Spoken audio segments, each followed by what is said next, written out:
कर्मयोग कर्म संन्यास योग नामक चौथे अध्याय के 10वें श्लोक तक का विवेचन किया था। आज हम 11वां श्लोक दे रहे हैं। 11वें श्लोक में भगवान कृष्ण कहते हैं, अर्जुन, जो मेरे को जैसे भजता है, जो मेरे को जैसे भजता है, मैं भी उसको उन्हीं शब्दों में वैसे ही भजता हूँ। इस रहस्य को जानकर ही बुद्धिमान मनुष्यगण सब प्रकार से मेरे मार्ग के अनुसार ही बढ़ते हैं।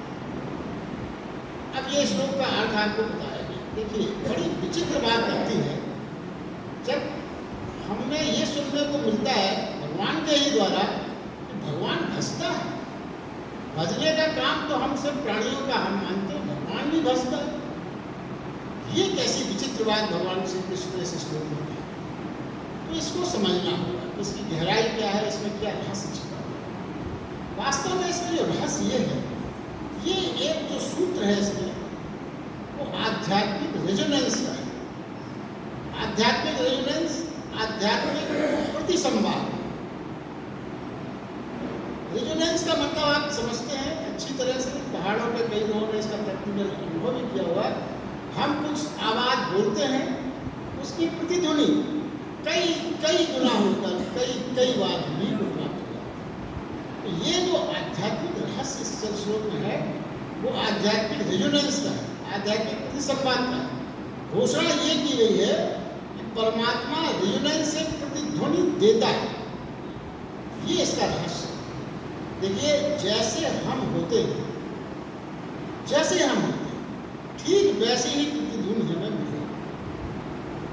ये बात हमको अपने में अच्छी तरह समझना चाहिए। जैसे हम दर्पण के सामने खड़े होंगे तो वैसी ही इमेज हमारी दिखाई पड़ेगी जैसे हम हैं।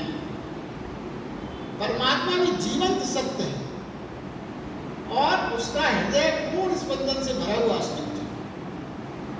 देखिए, आपने कई बार सुना होगा, ये यात्रा जो परमात्मा की ओर की यात्रा बताई गई, ये दोहरी है। दोहरी किस प्रकार है? अगर हम एक कदम उसकी ओर बढ़ाते हैं, एक कदम, तो वह भी हमारी ओर चलता है। अब देखिए, विचित्रता यह है कि सुनने में बड़ा सरल लगता है, मगर भगवान की ओर पूर्ण समर्पण से, पूर्ण अहंकार शून्यता से एक कदम बढ़ाने में जन्मों लग जाते हैं। ये सच्चाई है। तो देखिए, है क्या, मगर उसका कदम बढ़ाना और उसकी पदचाप हमें न तो दिखाई पड़ता है, न वो पदचाप हमें सुनाई पड़ता है। और होती तो है। कैसे? देखिए, आपने क्यों नहीं सुनाई पड़ती हमें, क्यों नहीं दिखाई पड़ता हमें? क्योंकि हमने जीवन की क्षुद्रता में हम इतने उलझे हुए कि हमें कुछ सुनाई नहीं पड़ता।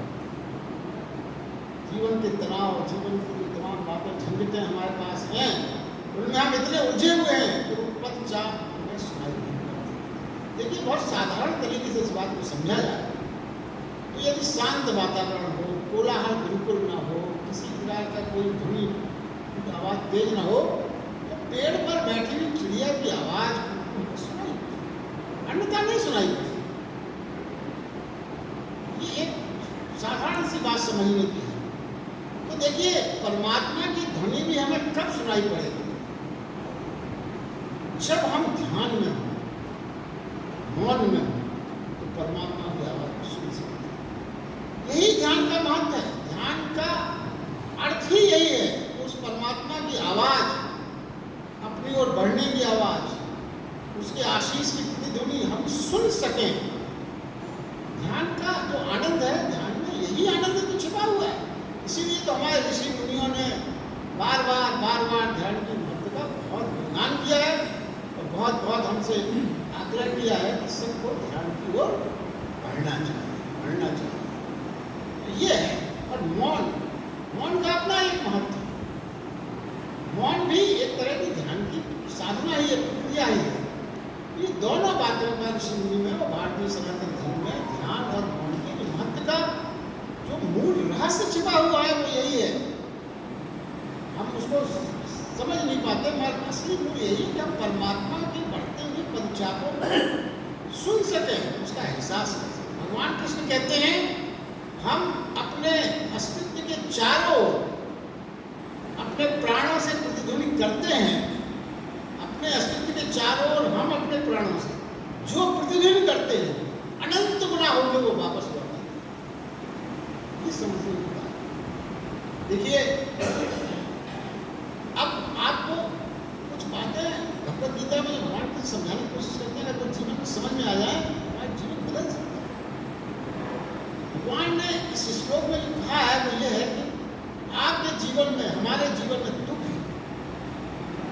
अधिकांश यही लगता है हमारे जीवन में दुख है।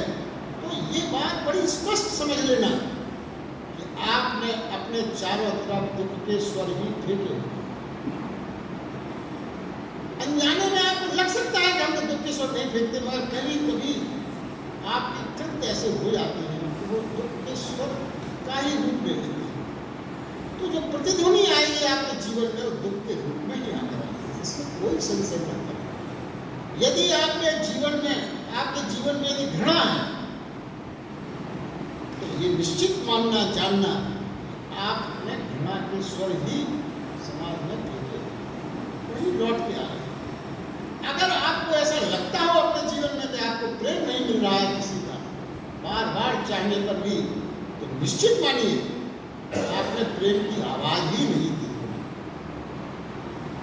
ये बिल्कुल सत्य सूत्र है जीवन के, इसके बिना इसमें कोई परिवर्तन आप नहीं कर सकते। आपने प्रेम की आवाज ही नहीं दी होगी, इसीलिए वो वापस लौट के नहीं आ रहे। अगर आपने ऐसा किया होता, सच मानिए आपको प्रेम की आवाज मिलती। कृष्ण भगवान यही कहते हैं कि जो मुझे जिस रूप में भजता है उसी रूप में मैं भजता हूं। जिस रूप में सत्य का अर्थ है, जिस रूप में सत्य का क्या अर्थ है कि वही लौटा देता, वही लौटा देता। यही जो है रेजोनेंस की बात है, समझने की बात है। हम जो देते हैं, जो हम देते हैं वह हम पर वापस लौट आता है। ये सूत्र जो हम देते हैं। देखिए, आगे भगवान कृष्ण ये बताने की कोशिश करते हैं, यदि जगत को हम पदार्थ माना हमने, तो सारा जगत हमें पदार्थ मालूम होगी। ये आपके ऊपर। आपने यदि इस जगत को पदार्थ माना, भोग विलास की वस्तुओं से संग्रह माना जगत को, तो वो वैसा ही लगने लगेगा। और यदि जगत में आपने परमात्मा का स्वरूप माना, तो आपको सारा जगत परमात्मा में लग गया। इसमें किसी साधना की आवश्यकता नहीं, किसी व्रत की, किसी अनुष्ठान की आवश्यकता नहीं है। सिर्फ आपको अपना मानसिक चिंतन उस हिसाब से रखना पड़ेगा कि आपने परमात्मा, इस संसार को परमात्मा स्वरूप माना। जैसे ही आपने परमात्मा स्वरूप मानना प्रारंभ किया, सच माना, सारा संसार आपको परमात्मा, कण कण में आपको परमात्मा का आभास मिलेगा। ये सूत्र है जीवन का। और देखिए, इसके आगे भी भगवान कृष्ण कहते हैं कि एक प्रश्न उठ सकता है, यदि कोई भजता ही ना हो किसी प्रकार से, तो क्या होगा? तो परमात्मा फिर क्या लौटाएगा? तो उसके लिए वो कहते हैं जो ना भजना ही लौटेगा, कोई संवाद नहीं होगा, जड़ समान जीवन हो जाएगा, पथरीला सा। ये तो जिंदगी समझना चाहिए हमको। आज के परिवेश में अगर हम इसमें सोचें तो जिंदगी आती है जिंदा होने से। आप अच्छी जिंदगी जब ही बिता सकते हैं जब वास्तविक रूप में आप जिंदा हो। जिंदा प्राणी आपने देखा होगा, जिंदा प्राणी भी कभी कभी मुर्दों की तरह जीता है। आपको यदि जीना है, आनंद से जीना है, तो जीवंतता लाना पड़ेगा। और अगर आपके जीवन में मुर्दानगी छाई हुई है, इसका मतलब जिंदा होते हुए भी आप मुर्दे की तरह इस संसार में रह रहे हो। इसका कैसे आनंद है? मुर्दे को में क्या आनंद है? कोई आनंद नहीं। प्रभु के सामने भगवान कृष्ण के सिद्धांत है, प्रभु के सामने नाचो, गाओ, झूमो, मस्ती करो। आध्यात्म कभी गंभीर होना नहीं सिखाता। जो लोग ये बनाते हैं कि आध्यात्म बंद हुए या हम अध्यात्म में डूबे हैं तो बड़े गंभीर हैं, भगवान कृष्ण ने उसको पाखंड बताया। वो कहते हैं नाचो गाओ झूमो, बिल्कुल। तो क्या होगा उससे, रेजोनेंस से वो चीज आपको लौट के आएगी, क्योंकि आपने सबको आनंद दिया, नाच के गा के प्रसन्नता करके, तो वही आनंद आपके जीवन में लौट आएगा रेजोनेंस से। और देखिए एक बात और जो बहुत महत्व की है, जो हम और आप हमेशा कहा जाता है, रेजोनेंस आने में थोड़ा टाइम लगता है, तो आप जल्दबाजी न करें। मंदिर में जाएं, कहीं भी जाएं, कुछ भी करें, थोड़ी प्रतीक्षा करें। और जो देखिए यहाँ पे एक जो सूत्र हमेशा कहा गया, मंदिर जब जाते हैं तो आपसे ऋषि मुनि या कोई भी जो है ये कहता है थोड़ी देर बैठो, रुको। ये नहीं कि आपने हाथ जोड़े और फौरन पलटे और आप बाहर आए ना, थोड़ा देर आपने सबने ये बात महसूस की। ये कहा जाता है कि आपने प्रार्थना की है तो पलट के थोड़ा विश्राम करो। विश्राम करने के लिए ऋषि मुनियों ने क्यों कहा, ये बात हमको समझना चाहिए। तो मंदिर में प्रार्थना के बाद थोड़ी देर बैठने को कहा जाता है, इसीलिए कि वो रेजिडेंस जो लौट के आने वाला वो आ जाए, उसकी प्रतीक्षा करिए, तभी तो आपको सच्चा आनंद प्राप्त हो।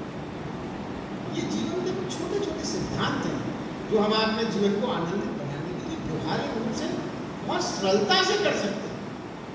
हमारे मन में हमेशा ये भाव रहता है कि ये आनंद पाना या प्रभु की आराधना करना बड़ा कठिन काम है, कण कण में भगवान को देखना समझ पाना बहुत कलिष्ठ है। बिल्कुल कलिष्ठ नहीं है। भगवान कृष्ण ने गीता में कोई ऐसी बात नहीं बताई जो आप व्यवहारिक जीवन में डाल ना सकें। और इसी संदर्भ में हम थोड़े अपने और संतों का भी चर्चा करते हैं। आपने सबने नाम सुना होगा देशानंद गिरी जी महाराज का। उन्हीं के जो प्रवचन है उसमें से दो लाइन मुझे बहुत अच्छी लगी जो मैं यहाँ पे आपके सामने बोल कर रहा हूँ। वो कहते हैं जब भी बोलिए, जब भी बोलिए वक्त पर ही बोलिए, जब उचित समय हो जब ही बोलिए, जब भी बोलिए वक्त पर बोलिए, मुद्दतों सोचिए, मुद्दतों सोचिए, मुद्दसर बोलिए। काफी सोच विचार के बाद बोलिए, मगर जब बोलिए तो बड़ा स्पष्ट बोलिए, मुक्तसर बोलिए। देखिए वो ये कहते हैं और हमको समझना चाहिए इस जीवन में, आपका बोलना, जब भी आप किसी से समाज में कहीं भी बोलते हैं, बात करते हैं, तो आपका बोलना आपकी सोच, आपके विचार, आपका चिंतन, परंपरा, पारिवारिक परिवेश, मर्यादा, शालीनता, आपकी आध्यात्मिकता, आपके अध्ययन का परिचय है। जैसे ही आपने बोला ये सारी चीजें परिलक्षित होने लगती हैं। इसलिए आपका बोलना बहुत शालीनतापूर्ण होना चाहिए, ऐसा होना चाहिए जो किसी की निजता को खंडित ना करे। देखिए इस चीज को समझिए आप, निजता को खंडित, अधिकतर हमारी बातें ऐसी होती हैं कि किसी की प्राइवेसी की कुछ भी बात पता लग गई तो हम उसको ऐसा प्रचार कर देते हैं कि वो बेचारा दुखी होता है। तो पहली बात जो कही गई, किसी की निजता खंडित ना हो, ना किसी का हृदय मस्तिष्क पर चोट न लगे, उससे उद्विग्न ना हो। अपनी बोल विचार हमको ऐसे ही रखना चाहिए, मौन रहें, तभी बोले जब जरूरत हो, बहुत उपयोगी हो, कल्याण करता हो आपका बोलना, तभी बोले, अन्यथा चुप।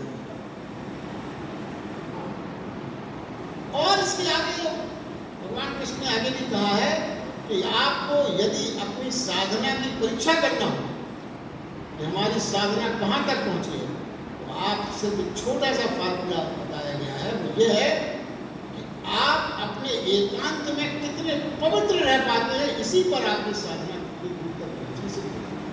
एकांत की पवित्रता, जब आप एकांत में रहें बिल्कुल, तब आप कितने विचारों से कितने स्वच्छ और कितनी पवित्र रह पाते हैं। यही आपकी साधना का पैमाना, मेजरमेंट, कि आपकी साधना कहाँ तक पहुँची। इसीलिए देखिए हमारे ऋषि मुनि साधक गुफाओं में, हिमालय में एकांत ढूंढने के लिए जाते थे, क्योंकि उन्हें अपने एकांत की पवित्रता का अभ्यास करना होता था। इसीलिए जो है ये कहा जाता है कि एकांत में साधक हिमालय गुफा में इसलिए जाते थे। तो सीधा सीधा है, एक सूत्र और समझ लीजिए, भोजन जो हम करते हैं, जो थाली में हमारे भोजन आता है, उसी से हमारा पूरा व्यक्तित्व बनता है। जैसा खाएंगे वैसा बने मन में, तो आपने सबने सुना होगा।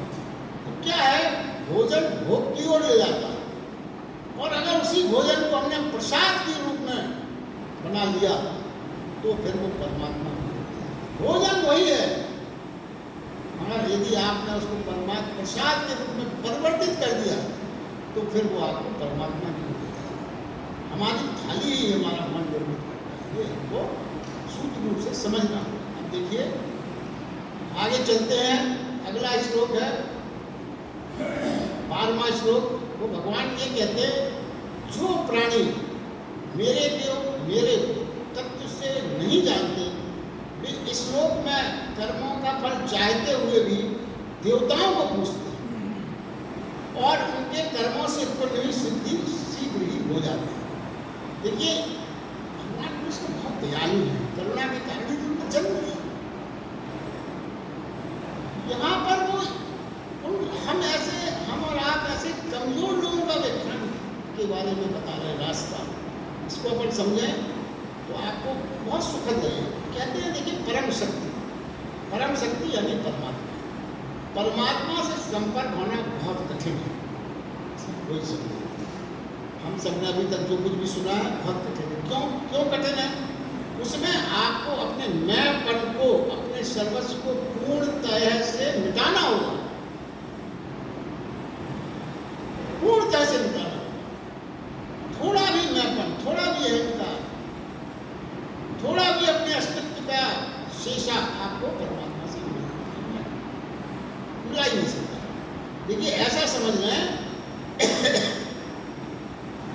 कि बिना श्रम के मिटाए कोई रास्ता ही नहीं है। जैसे यदि आप सूर्य के पास जाओगे तो आपको भस्म होना अनिवार्य है, क्योंकि वो परम शक्ति है। वहाँ आप ऐसा नहीं जा सकते कि हम भी बने रहें और सूर्य के पास भी चले जाएं, दोनों चीजें संभव नहीं, आपको भस्म होना ही पड़ेगा।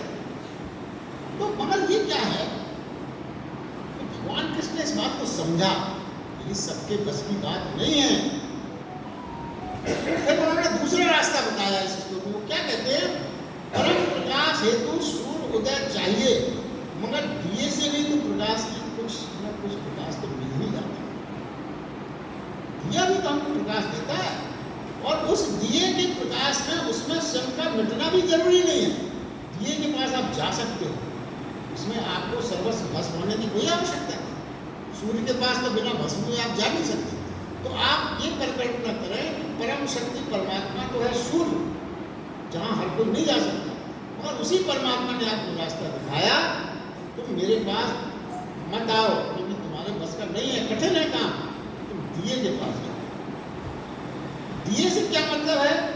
दिया जो है, दिए की जो शक्ति का भगवान कृष्ण कहते हैं, देवताओं की शक्ति को दिया की शक्ति, उसमें बिना समर्पण के, बिना भस्म हुए भी आप देवताओं से संपर्क कर सकते हैं। तो कहते श्री कृष्ण कहते हैं कि जब हम कुछ अच्छा करने जा रहे हैं, कुछ भी अच्छा कार्य करने जा रहे हैं, तो देव शक्तियां खड़ी हो जाती हैं हमारा बल बनने। देखिए पिछले श्लोक में अपन ने कहा, सुना था, आपको याद होगा, उसमें ये आया था कि देव शक्तियों के अनुसार, देव शक्तियों की यदि आप मदद करोगे तो वो तुम्हारी मदद करेंगे। अब उस समय उस श्लोक में आपको याद होगा कि देव शक्तियों को मदद करना मतलब ये आश्चर्य लगा था कि हम ऐसे कमजोर लोग देव शक्तियों की कैसे मदद कर सकते। देव शक्ति को मदद करने का भगवान कृष्ण ने जो पिछले अध्याय में तात्पर्य बताया था वो ये था कि देवताओं के पास शरीर नहीं है, अशरीरी है, और मगर उनका शुभ कार्य, पवित्र कार्य, यज्ञ कार्य करने की आकांक्षा बलवती है। अगर कोई व्यक्ति वो कार्य करता है यज्ञ कार्य, तो वो देव शक्तियाँ उसका मदद करके अपना जो उनका संतोष है वो पा लेती हैं, और आप चूंकि उनको संतोष देने का कारण बने तो फिर वो आपका मदद करते हैं। ये रास्ता ये अपन कर चुके हैं। तो देवताओं की पूजा अर्चना से प्राणी, वो भगवान कृष्ण कहते हैं कि वो आपका बल बन के खड़ी हो जाएंगे, आपको मदद करेंगे, आपकी इच्छाओं की पूर्ति करेंगे। मगर आगे उन्होंने कहा देवताओं की पूजा अर्चना करने से प्राणी मुझ तक, मुझ तक यानी मोक्ष तक नहीं पहुंच सकता, फिर भी शुभ को तो प्राप्त हो ही जाएगा। ये शुभ को तो प्राप्त हो ही जाएगा। शुभ को ऐसे स्थलों को जहां मन शुभ को फलित होता है, उन स्थलों को अपन तीर्थ कहते हैं। परिभाषाएं। तीर्थ की परिभाषा ये है उन देवताओं जहाँ पे हमारी सुख फलित हो जाए, उन देवताओं को वहाँ निवास मान के अपने उसको तीर्थ कहा गया। तो ये जो है विजुनेस भगवान ने कितनी करुणा दिखाई कि यदि हम पूरी तरह से समर्पित और पूरा मैं का गुनाह की संसार प्राणियों के लिए सुन भले ले मगर ये जो दिए की बात भगवान कृष्ण, इसलिए गीता में ये है कि आप किसी भी स्तर के हों, वैचारिक स्तर के, काम करने में कुछ भी, सबके लिए रास्ता बताया, सबके लिए, किसी का भी, किसी की गीता सर्वव्यापी, सब सर्वमान्य है। एक बार और आया था कि शपथ लेके कोर्ट में गीता को ही क्यों चुना गया, क्योंकि गीता से हर तरह का व्यक्ति अपने आप को जुड़ा मानता है, इसलिए गीता की शपथ लेने की बात कोर्ट में आती है। ये भी एक जगह प्रश्न दिया गया था, उसका भी ये बहुत अच्छा उत्तर था। अब देखिए अगला श्लोक पर लेते हैं, जो भी आइए श्लोक भी अपने आप में समाज में आज भी बहुत महत्वपूर्ण है। हे अर्जुन, गुण और कर्मों विभाग से, गुण और कर्मों के विभाग से ब्राह्मण, क्षत्रिय, वैश्य व शूद्र मेरे द्वारा रचे गए, उनके कर्ता को भी मुझ अविनाशी परमेश्वर को तुम अकर्ता ही जान। रचे गए मगर मुझे तुम अकर्ता ही जान। अब देखिए इसको आज अपन इसके बारे में अगर चिंतन करें, विश्लेषण करें, तो आज कई लोग समाज में आप बराबर देखते हैं, कई लोग इस श्लोक को पढ़ के बड़ी बेचैनी महसूस करने लगते हैं। खासतौर से नेताओं को जो मुद्दा मिल गया अपने सनातन धर्म को नीचा दिखाने के लिए, क्या कि परमात्मा ने ये वर्ण बना दिए, बड़ी कठिनाई लगती है, बहुत गलत काम किया। सनातन धर्म की मतलब उसको गहराई से समझे। आज भारत में यदि ये कैंसर ग्रस्त हो गया इस कारण से, तो वर्णों के कारण हुआ, कृष्ण को इसका कारण मानना बहुत ही असत्य है। ये जो कैंसर फैल गया वर्ण भेद का, इसका अगर आप कृष्ण को कारण मानते हैं तो ये बिल्कुल असत्य बात है। ये समझने पर इस तरह स्पष्ट होगा।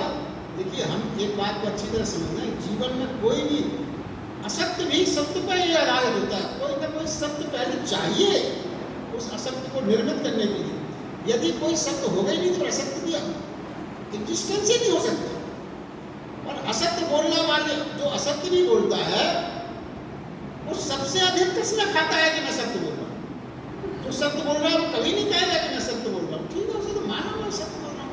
मगर जो असत्य बोल रहा होगा वो बार बार कसम खा के, तो आप निश्चित माने कि वो कुछ ना कुछ छिपा रहा है, वास्तव में असत्य बोल रहा है। ये चीज है। देखिए असत्य बोलने वाला सर्वाधिक कसमें खाता है और बेईमानी को भी ईमानदारी के वस्त्र पहनाना पड़ता है। आज के समाज में ये हमारा रोज का तो है। और दुनिया में जब भी सत्य जीवन के सिद्धांत प्रकट हुआ है कभी, तो उसका दुरुपयोग किया गया। जब भी कोई सिद्धांत, जैसे हमारे सामने है जो एटम बम का आविष्कार हुआ था, वो प्राणी के अच्छे के लिए हुआ था, ऊर्जा देने के लिए हुआ था, मगर हमने उसका गलत उपयोग किया। अगर हमने उसका गलत उपयोग किया तो उसके लिए वो सिद्धांत जिम्मेवार नहीं है। एटम बम की खोज को आप उसका जिम्मेदार नहीं बना सकते। वो किसने गलत किया? हमने गलत किया उसका उपयोग करना। तो आप सिद्धांत को गालियां देने लगे, ये तो बिल्कुल गलत बात है, संभव नहीं है। और देखिए कृष्ण भगवान और समझे, कहते हैं गुण और कर्म के आधार पर मैंने 4 बनाया, गुण और कर्म के आधार पर, ये मुख्य बात है समझने की। तो ये बात ये बिल्कुल आज भी साइंटिफिक प्रूफ है कि व्यक्ति के गुणों में भेद है और समानता का कोई उपाय ही नहीं। डीएनए और आरएनए जो आपके सब सबके अलग अलग होते हैं, कभी समान नहीं हो सकते। इसका मतलब ये हो गया कि समानता तो हो ही नहीं सकती किसी व्यक्ति में पूरी तरह से, गुण और कर्म के आधार पर। देखिए आज साम्यवादी विचारधारा जो अधिकतर देशों में उसका बहुत प्रचार किया जाता है, वो क्या कहते हैं? घर समान कर दो सबके, धन समान कर दो सबके पास, कपड़े समान कर दो, भोजन समान कर दो, मगर कुछ भी कर दो, कुछ भी कर दो, मगर गुणों का अंतर नहीं बदल सकता। क्यों? क्योंकि ये आत्मा का हिस्सा है, ये बाह्य व्यवस्था नहीं है, बाह्य समाज की व्यवस्था नहीं है। बाह्य समाज की व्यवस्था आप कर सकते हो, मगर जो गुण और कर्म का जो भेद है वो आत्मा की बात है, वहाँ आप कुछ नहीं कर सकते। इसलिए वो कहते हैं कि ये जो फर्क है वो तो बना ही रहेगा।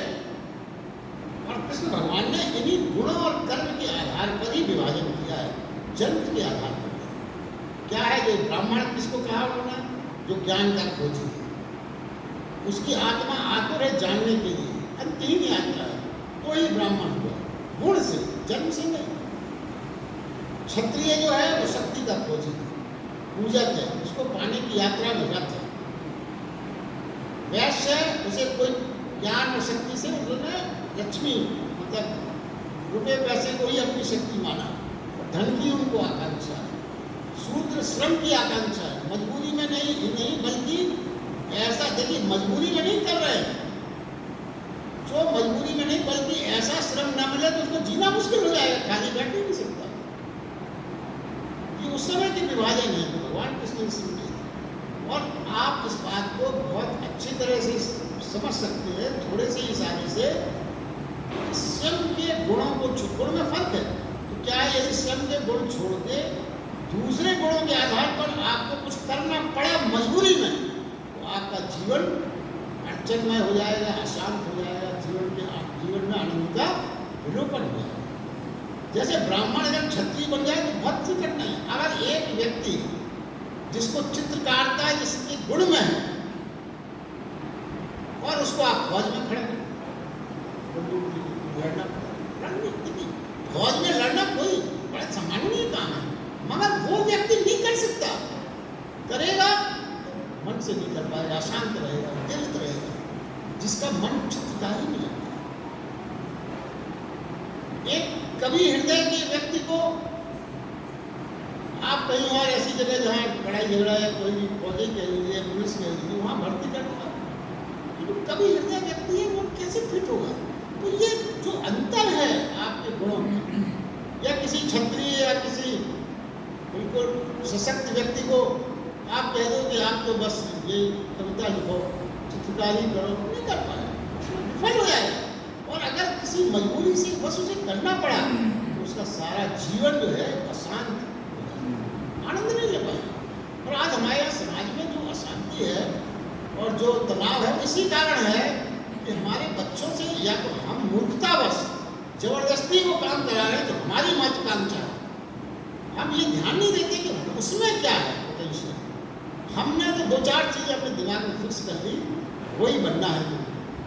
हम तो बच्चे भी आंदोलित हो जाते हैं, बच्चे भी विचलित हो जाते हैं, बच्चों को जीवन आप उनको संकट में डाल देते हैं।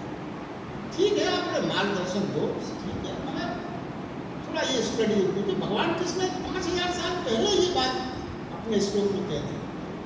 गुण है, देखिए एक बात और समझ लीजिए, गुण है भीतरी क्षमता, गुण जो है भीतर है आपके, कर्म है बाहरी अभिव्यक्ति। जो आपके बाहर के कर्म है उसके आधार पर आपके अंदर के गुणों का पता लगता है। इसको ऐसे समझें कि गुण है बीज छिपा हुआ अस्तित्व। बीज देखने में पता नहीं चलता कि एक गाय का बीज एक कैसा वृक्ष हुआ। और कर्म क्या है? गुण तो हो गया बीज, कर्म है जब वो वृक्ष के रूप में प्रकट हो जाता है, तब हमें उससे पता चलता है उसके बारे में। तो समाज में क्या है, तथाकथित प्रगतिशील लोगों ने क्या किया? इस विभाजन से इनकार कर दिया। नहीं, सब विभाजन गलत है। समाज में ये दूरी पैदा कर रहे हैं, कर्ता पैदा कर रहे हैं, तरह तरह के कानून बना दें आप, मगर कानून बनाने के बाद भी विभाजन जारी रहेगा। ये विभाजन मिट ही नहीं सकता, ये हमें समझना होगा। स्त्री और पुरुष की समानता के लिए खूब कानून बन गए, एक सी ड्रेस पहन लो आप, एक सा बिहेवियर हो जाए, सब तरह के आचरण आप कानूनी रूप से थोप दो, मगर जो नियत का फैसला है गिर नहीं सकता। ये हमें समझना होगा। जो मूलभूत अंतर है नियत का, स्टडी का, वो तो बना ही नहीं है, उसको आप नहीं मिटा सकते। कानून बनाने से बाहरी अंतर आपको दिखाई पड़ने लगेगा, मौलिक अंतर तो बनेगा। तो गुण और कर्म में जो भेद है वो नियतगत और स्वभावगत है। इस प्रकार स्वभाव के भेद को, स्वभावगत भेद वो कृष्ण कहते हैं कि मैंने निर्मित किया है, स्वभावगत भेद है, वो परमात्मा ने निर्मित किया, उसके लिए वो कह रहा है कि ये मैंने निर्मित किया है, इनबॉर्न है, प्रकृति में छिपा हुआ है। तो ये अर्जुन को याद दिलाने के लिए ये बात उन्होंने कही गई कि तेरा गुण कर्म क्या है। तो देखिए वो युद्ध जो था ना, वो भाग रहा था, सारी कथा उसी से संबंधित है। तो वो ये है कि गुण कर्म क्या है ये समझ ले, तो समझ ले गुण और कर्म का मेल हो जाए, गुण जो आपका छुपा हुआ है और जो कर्म आपके जो आपको करना पड़े, इन दोनों के यदि मेल हो जाए तो जीवन में क्या हुआ, जीवन में अंतर संगीत पैदा हो जाए, बिल्कुल संगीत का उल्लास उमंग से आपका जीवन भर जाएगा। ये भेद टूट जाए, अगर जो आपके अंदर गुण है बीज में और वृक्ष है, अगर ये भेद टूट गया तो विसंगति और तनाव है। ये बहुत बड़ी सच्चाई है जो हमें जानना चाहिए।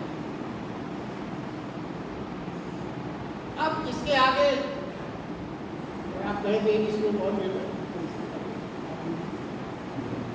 14वां श्लोक जो है, आप 10 मिनट लगेगा। 14वां श्लोक अपने आप में बहुत महत्वपूर्ण है, महत्वपूर्ण तो सभी श्लोक है, मगर इसमें है कि कर्मों के फल से मेरी कोई स्पृहा नहीं है, इसलिए मेरे को कर्म कृपायमान नहीं करते। इस प्रकार जो मेरे को तत्व से जानता है वह कर्मों से नहीं बनता। आप देखिए जो भगवान कृष्ण इसमें ये कहना चाहते हैं, मुझे कर्मों के फलों और स्पृहा यानी आकांक्षा बिल्कुल भी नहीं, कोई आकांक्षा मुझे किसी प्रकार की फलों की नहीं। भगवान ने कई बार ये कहा कि मुझे न तो कुछ पाना है, न कुछ मेरे पास कुछ मेरी आकांक्षा है, न मुझे कुछ करना है, मुझे सब कट का पृथ्वी में जन्म लेता हूँ, तो जन्म में आकांक्षा के कारण नहीं लेता, करना के कारण लेता हूँ, लेकिन मुझे कुछ भी आकांक्षा नहीं है किसी भी प्रकार की। तो फिर यहाँ पर वो जो समझने की बात ये है कि यदि आपको अपने कर्मों के फल की जरा भी आकांक्षा ना हो तो कर्म कैसा हो। और भगवान कृष्ण ने ये कर पाया तो कैसे कर पाया, तो वो भगवान ये कहना चाहते हैं यहाँ पर कि ये कब संभव है कि आपको कर्म की फलों की आकांक्षा मिट जाए। आप भगवान ने तो कह दिया अपने जीवन में, हम क्या करें। उसका एक सूत्र जो गीता में बताया गया, वो मात्र बताया गया है कि आप कर्म को, सारे कर्म जो आप करते खेल मान के, खेल मान के, तो फिर आपको हार जीत और फल की आकांक्षा नहीं है। लेकिन जब आप खेलते हैं तो फिर आपको फलों की, और अगर आपने खेल में भी फल की चिंता की तो वो खेल भी आपका काम हो जाएगा। आप ये कह सकते हैं खेल में भी हम चिंता करते हैं, नहीं, अगर आपने किया तो वो खेल नहीं रहा, फिर वो आपको आनंद देने वाला नहीं। खेल जब तक आनंद देगा जब तक आप खेल का क्या परिणाम होगा, क्या फल होगा, इससे मुक्त। तो भगवान कृष्ण ये कह रहे हैं कि आप जीवन को खेल मानो, तभी आप आकांक्षा से और फल की इच्छा से अपने आप को परे रख सकते। देखिए बहुत सरल उदाहरण है, आप सुबह घूमने जाते, निकले आप घूमने, कोई आपसे पूछे मिले कहाँ जा रहे हैं, घूमने।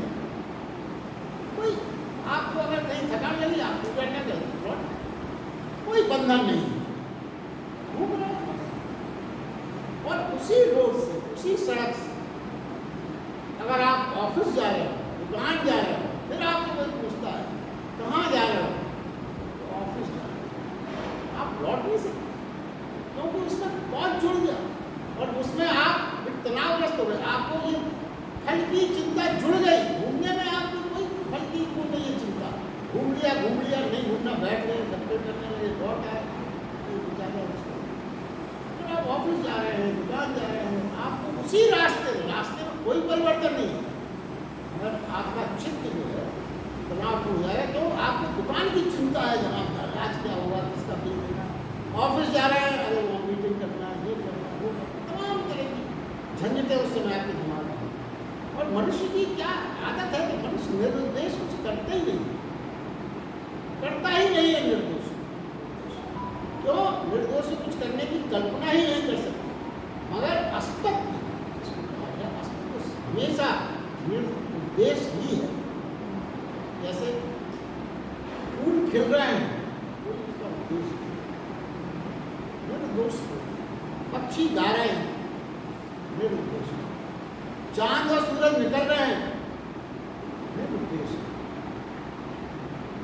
कोई उनका उद्देश्य नहीं।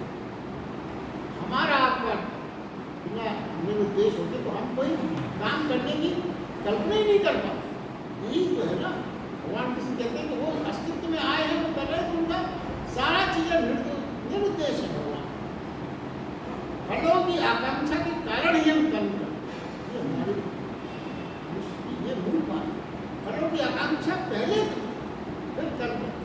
तो इसीलिए फिर हमारा जीवन भी आनंद भविष्य में छिपा है। हमारे जीवन में हमारा भविष्य में छिपा। हमेशा आप भविष्य की आनंद की कल्पना करके ही तो काम करते हैं। ये हो जाएगा, वो हो जाएगा, बड़ा आज मौज करेंगे, आज जो कर लो। वर्तमान में सब भविष्य की चिंता ही रह पाती है। वर्तमान में क्या बचा पूरा, भविष्य की चिंता ही बचा। तो आपने अपना वर्तमान चिंताग्रस्त कर दिया। तो परमात्मा जो है वो भविष्य में नहीं जीता, कल्पना में नहीं जीता, उसका सब कुछ वर्तमान में। देखिए, कल्पना में वही जीते हैं जिनका आज विषाद में। भविष्य की कल्पना से वो क्या होता है, भविष्य की सुखद कल्पना करके हम आज के विषाद को सब्स्टिट्यूट कर देते हैं। हम परेशान तो आज हैं, मगर हम भविष्य की कल्पना सुखद करके अपने आज के विषाद को सब्स्टिट्यूट कर रहे हैं। चलो भाई, आप परेशान कर, ठीक हो जाए। और आप देखिए, थोड़ा सा अगर विचार करें, आप ये भविष्य की चिंता से जहां खोए वहां आप आनंदित हो। जैसे आप देखिए, बहुत सरल सा उदाहरण है, जब आप संगीत में डूबते हैं कहीं, तो आपका कल खो जाता है और आप आनंदित हो।